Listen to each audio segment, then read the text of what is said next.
आप यकीन नहीं करेंगे लेकिन सिर्फ 2 चीज़ों से तैयार हुई है ये टेस्टी सी दाल की पीठी जो बिल्कुल बिहारी स्टाइल में बनी है और खाने में इतनी मज़ेदार है, हेल्दी है कि बस सर्दियों में अगर किचन जाने का मन ना हो और दिल कर रहा हो कि कुछ टेस्टी और इंस्टेंट सा बन जाए ना, तो ये दाल की पीठी बिल्कुल परफेक्ट है। इसे बनाने के लिए सबसे पहले एक बाउल में आधा कप तुअर दाल, आधा कप मसूर दाल और 2 चम्मच मूंग दाल इसे मैंने ले लिया है और इसे पानी से अच्छी तरह से वॉश कर लीजिए। यहाँ पे मैंने तुअर, मसूर और मूंग दाल तीनों का इस्तेमाल किया है। आप चाहें तो इसे तुअर दाल में भी बना सकते हैं, पर टेस्ट अच्छा आएगा इसलिए तीनों दाल को मिक्स करके ही यूज़ करें। फिर यहाँ पे मैंने एक कुकर ले लिया है और इस धोई हुई दाल को इसमें डाल दिया है। आप चाहें तो दाल को सोख करके भी थोड़ी देर के लिए छोड़ सकते हैं, लेकिन अगर इंस्टेंटली बनाना है तो आप इसे धो करके कुकर में डाल लें। आधी चम्मच हल्दी, आधा चम्मच नमक डाल करके अब ढक्कन लगा कर इसे हम चूल्हे पे चढ़ा देंगे और 1 सीटी आने तक वेट करेंगे। 1 सीटी आने पे धीमा कर देंगे और 5 से 7 मिनट तक इसे धीमा रखेंगे और दाल को पकने देंगे। जब तक वहाँ दाल तैयार हो रही तब तक हम एक बाउल में 2 कप आटा, गेहूं का आटा डाल लेंगे और इसे पानी से अच्छी तरह से गूंद लेंगे। आटा जब भी आप लगाएं तो बहुत सख्त आटा नहीं हो और बहुत नरम भी ना हो, बीचों बीच इस आटे को आपको गूंद लेना है। तो ये देखिए व्यूअर्स, यहाँ पे मेरे आटा अच्छी तरह से गूंदा गया है और इसे मैंने 5 मिनट के लिए, हार्डली 5 मिनट के लिए रेस्ट पे छोड़ दिया है, कपड़े से छिपा करके रख दिया है। अब 5 मिनट हो जाने के बाद हम देखेंगे यहाँ पे लोई इसकी छोटी छोटी बना लेंगे, छोटे छोटे बॉल्स, और आपको पीठी जिस शेप में बनानी है आप उस शेप में बना सकते हैं। मैंने छोटी सी लोई को 2 कोने से खींचा है और बीच से दबा दिया है।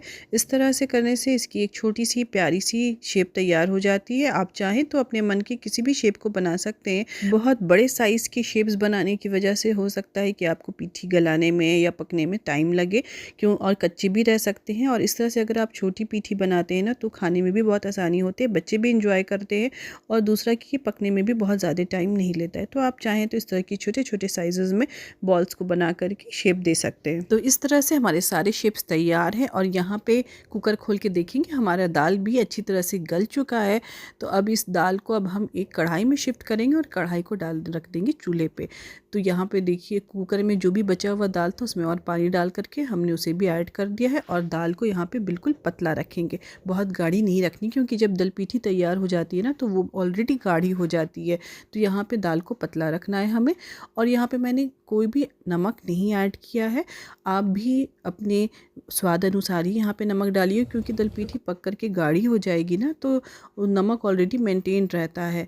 तो अगर थोड़ा सा भी कम या ज़्यादा लगे तो आप उस हिसाब से नमक उसमें ऐड कर सकते हैं, पर यहाँ पे मैंने कोई नमक ऐड नहीं किया है। और दाल अच्छी से खदक जाए तो हम इस पॉइंट पे पीठी को जो हमने बनाए थे आटे के बॉल्स उसे हम ऐड कर देंगे और इसे अच्छी तरह से तेज़ आंच पे खदकने देंगे। यहाँ पे कॉन्स्टेंटली हमें स्टर करते रहना है, चम्मच चलाते रहना है, वरना पीठी नीचे बैठ सकती है। और यहाँ पे अच्छे से चला लेने के बाद हम इसे ढक्कन से छिपा देंगे और 5 मिनट इसे अच्छी तरह से धीमी आंच पे कुक करेंगे। फिर से ढक्कन खोल करके देखेंगे, यहाँ पे पीठी जो है हमारी पक रही है, खदक गया है दाल और भी अच्छी तरह से, लेकिन पीठी अभी कच्ची है क्योंकि ऊपर की तरफ तैर रही है। तो इसे चेक करने का यही तरीका है कि अभी जो पीठी है वो पूरी तरह से तैयार नहीं हुई है। फिर से हम ढक्कन लगा करके इसे 5 मिनट और पकाएंगे। और यहाँ पे देखिए हमारी पीठी जो है पक कर के नीचे बैठ रही है, हालांकि सटी नहीं क्योंकि हम इसे बीच बीच में खोल करके चला रहे हैं। और यहाँ पे इस पॉइंट पे चेक करेंगे पीठी अगर अच्छी तरह से पक गई है, कच्ची नहीं है, तो अब हम इस पॉइंट पे हमारी जो पीठी है वो तैयार हो गई है और यहाँ पे हम चूल्हे से पीठी को उतार लेंगे।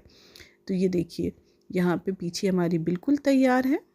और अब पीठी को उतार करके हम एक करछुल चढ़ाएंगे चूल्हे पे और इसमें ऐड करेंगे मस्टर्ड ऑयल, यानी कि सरसों का तेल।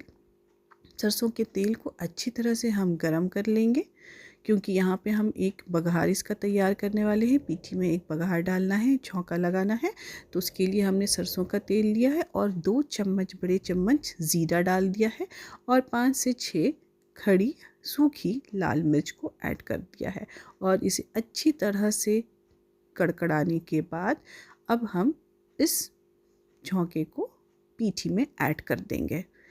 ये देखिए ये अच्छी तरह से बिल्कुल ज़ीरा हमारा लाल हो गया है, मिर्च अच्छी तरह से जल गई है, तो इसका जो ये अरोमा है ना ये इतना ही पीठी को इन्हांस कर देता है इसके फ्लेवर को कि मैं क्या बताऊं। तो ये जो बघार है ना ये बहुत ही मज़ेदार बना देता है पीठी को। और अब इस पॉइंट पे हमारी पीठी बिल्कुल तैयार है and it is ready to serve. तो अब इसे आप गर्मा गर्म इसे आप परोसिए और ख़ुद भी खाइए और दूसरों को भी खिलाइए, क्योंकि सर्दियों में ना ये वन पॉट रेसिपी जो है ना बहुत ही परफेक्ट है, इतनी हेल्दी है और बच्चे भी इसे काफ़ी इंजॉय करेंगे। इसके आप अचार या मिर्च के कूचे या फिर सॉस के साथ भी बहुत लोग खाते हैं, हालांकि मुझे तो ये गरम गरम घी के साथ बहुत पसंद आता है। तो आप इस जाड़े में, इस सर्दी में इस पीठी को एंजॉय कीजिए और उम्मीद है आपको ये रेसिपी पसंद आई होगी। अगर ये रेसिपी पसंद आई है तो प्लीज़ लाइक सब्सक्राइब ज़रूर कीजिएगा और इस रेसिपी को ज़रूर ट्राई करके देखिएगा, बहुत मज़े की बनती है।